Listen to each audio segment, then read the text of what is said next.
Bon dia, jornaleres. Només cal apropar-se a un centre comercial, un aeroport o una capital per adonar-se que som un esquitx. Som una cosa encara més ínfima que una minoria en perill d'extinció. On queden les iaies conversant al capvespre amb cadires al mig del carrer?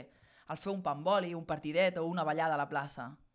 No ens queda més que ser bons estrategues, ser llestes, tenir estructures pròpies, aprofitar totes les escletxes, sumar energies i cuidar-nos. Jornal.cat vol ser un oasi, un mitjà de comunicació que parla en positiu, que explica solucions col·lectives a necessitats reals, que demostra a través d'experiències concretes que és possible una manera de fer connectada amb les persones, les comunitats i l'entorn. Engeguem segona temporada i no és menor, perquè no és menor mobilitzar el necessari per fer periodisme en sectors minoritaris i en temps convulsos, perquè això és el que seguim promovent des de jornal.cat i des d'aquest podcast. Aquesta temporada amb petits canvis de format, amb més temps per la conversa tranquil·la. Avui amb la Mariona Soler, de la xarxa d'espais comunitaris de la xarxa d'economia solidària, amb qui parlarem de com recuperar l'espai públic. Què? T'hi sumes? Doncs som-hi. Soc l'Aina Serra i avui ens guanyarem el jornal. Que comenci el podcast de jornal.cat.